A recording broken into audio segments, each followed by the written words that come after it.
Hello, team players. Welcome back to Monster Mash. Today we're talking about a heritage. More specifically, the Dhampir heritage. If you don't know what a Dhampir is, essentially it's a half vampire. And this heritage is a versatile heritage, which means it can go on any ancestry you want. Elf, dwarf, human, whatever. As a half vampire, of course, you do gain negative healing, meaning harm spells heal you and heal spells do damage. You also gain low light vision from your heritage, unless of course you already have low light vision from your ancestry, in which case you get dark vision. And of course, like all versatile heritages, you can take Dhampir feats in addition to the feats from your ancestry. So now let's talk about those ancestry feats from the Dhampir. First level feats, we have to start with a few lineages you can take, starting with Adhayabu. I really hope I'm pronouncing that right. This lineage gives you a bonus on saves against emotion effects, and if you succeed on a save against an emotion effect, you get a critical success instead. Emotion effects are used a ton in Pathfinder 2e, so you will use this a lot. Especially fear effects are pretty insanely common, so this is definitely a good lineage to take. Then we've got Cell Row. This gives you a bonus on saving throws against effects with the Shadow, Light, or Darkness trait. So things like Shadow Army or Chromatic Ray. You're only part vampire, so you're resistant to this type of thing if you pick this lineage. Also, if you get blinded or dazzled for 2 rounds or more, you reduce the duration by a round. It's a pretty situational lineage.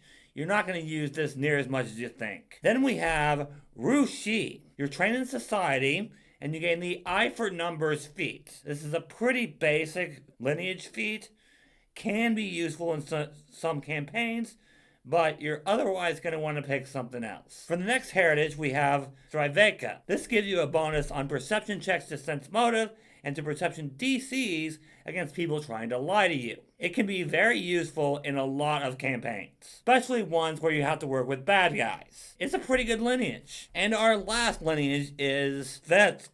You treat the drain condition as 1 lower when you have it, and you're trained in diplomacy. Diplomacy is a very useful skill and is definitely helpful, but drained is pretty darn rare, to be honest with you, if you run into it at all. So it's an okay lineage. Alright, now let's talk about the other first level feats you can take. Starting with Eyes of the Night. It gives you dark vision if you don't already have it.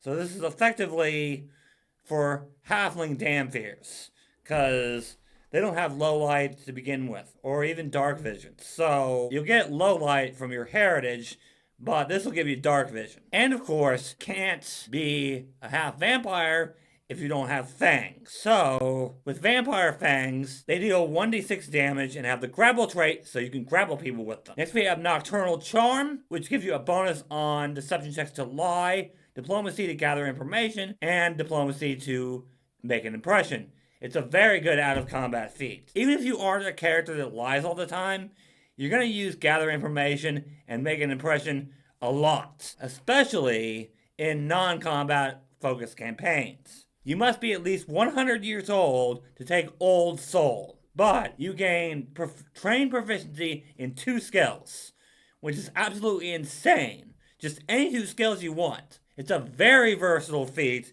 and getting 2 extra skills is very good, especially on classes that don't get many skills, like fighters. If you're looking for a way to get some extra skills, this is the feat you want to take. Next we have Vampire Lore, which is just your basic lore feat. You're trained in religion, society, and vampire lore. And vampire lore goes up as you level because you get additional lore for it. Really not much else to say here. Voice of the Night is another pretty great feat. You're able to talk to animals that are associated with vampires. That's bats, rats, and wolves. And you get a bonus to make an impression on said animals. This can be very useful, especially since rats are basically everywhere. You can definitely gain some useful information from this. You just have to know where to look for said animals. And of course, be good at diplomacy. Now let's talk level 5 feats. Starting with Enthralling Allure. You can cast Charm as a Divine Innate spell once per day. And it does go up in rank as you level, but it always has the same duration and only affects 1 target. It's another good out-of-combat feat, especially since Charm is a pretty decent spell, but it is limited, especially if you get it through this feat. Next we have Feed on Pain, which requires that first lineage that I talked about in this video, which I have no idea how to pronounce. You gain temporary HP when you deal mental damage. This can be very good for classes that deal mental damage, like Psychics and Bards, but otherwise it's pretty situational. Hopping Stride requires Rushi. You can stride equal to your speed minus 10 feet. You can jump over difficult and hazardous terrain, but not other creatures. It's situational. It's only good if you run into that type of thing a lot. So if you're running into a lot of difficult terrain, hopping over it is actually pretty good, but it only works on you. So it's good, but not great. Next we have a pretty decent feat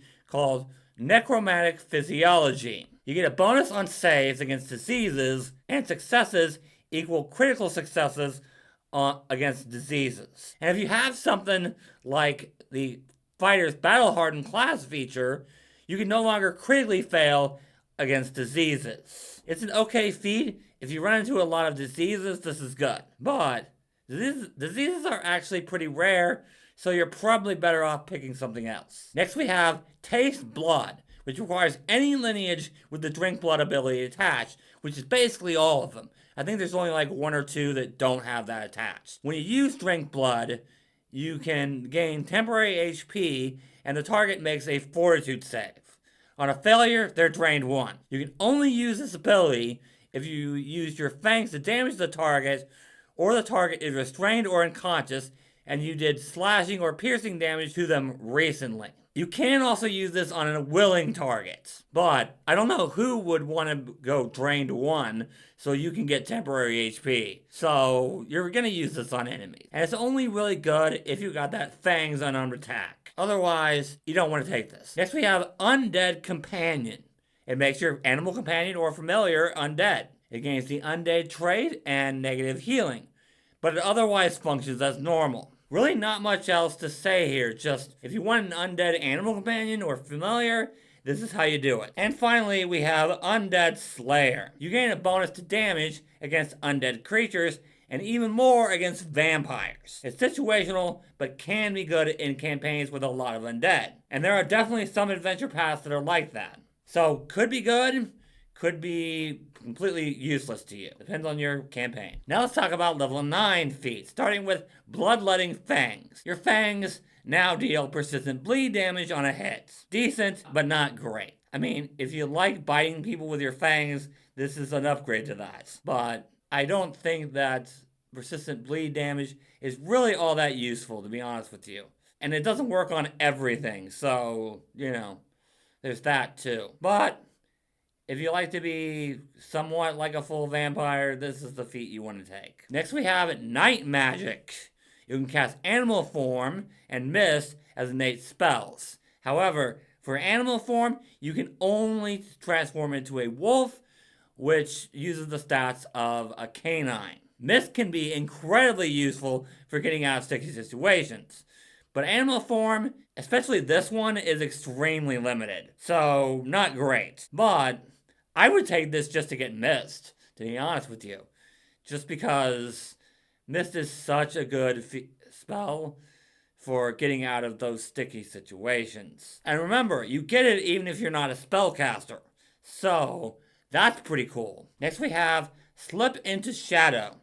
When you cast a spell with the Darkness trait, you create an aura of darkness around you. This creates dim light, which you can use to hide, but not to become undetected. This is very, very good for classes that like to cast darkness spells a lot, or even rogues, as long as the rogue in question can cast a spell with the darkness trait. After all, being able to hide is pretty darn good for rogues. Sadly, you can't use it to become undetected, so this doesn't work with the assassin archetype, which is one of the reasons why assassin is such a bad archetype. But if you're not a spellcaster or a rogue, I would not take this. Now let's talk level 13 feats, starting with Daywalker. When you're in direct natural sunlight, you can be healed with positive effects rather than healing from negative effects. So, effectively, as long as you're outside during the day, you heal like normal. However, it's not great. And the main reason is because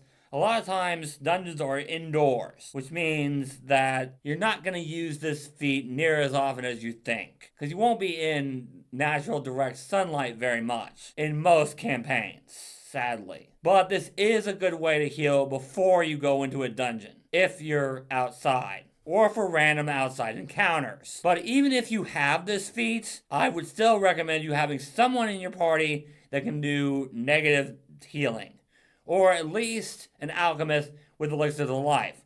Because believe it or not, elixirs of life do work on undead. I know it sounds crazy, but they do, because they're not positive effects. But yes, you are going to need some way to heal when you're in like a dungeon or something and you don't have access to natural sunlight, even if you have this feat. Form of the Bat can be good, but it depends on the situation. You can cast Pest Form, but you can only turn into a bat.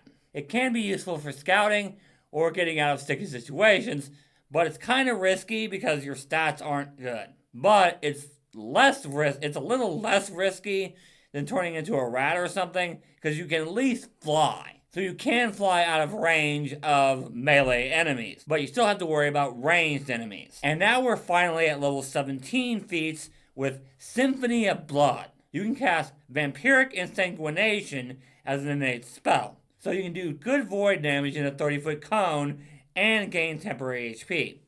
This can be very good as long as you're not going up against a bunch of creatures that are immune to void damage like undead. But it will be extremely useful in a lot of campaigns. You also probably won't be able to use this against most golems, but just about everything else you can use this on. So it's pretty freaking good. And you can do it even if you're not a spellcaster. And the last feat I'm going to talk about in this video is Twist Healing. So you must be able to cast heal and harm spells to take this feat, which basically means you got to be a divine spellcaster of some sort. Whether that's an oracle, cleric, sorcerer, whatever, witch even. When you use an item to cast a heal spell, you can make it a harm spell instead.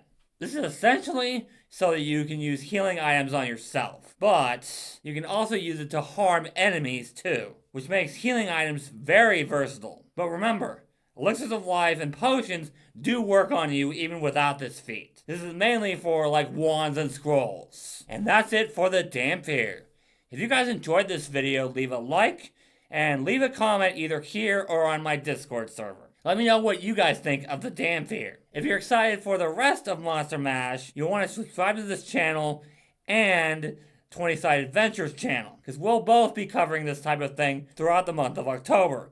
In fact, if you want to play a full vampire, you'll definitely want to check out 20-Sided Adventures channel, because if that video isn't already up, it will be soon. And if you want any of my Monster Mash videos early, you can check out my Patreon page. All the links are in the description. If you're more interested in the ghost archetype, you can check out this video here. Thank you guys so much for watching, and until next time, teamwork is vital.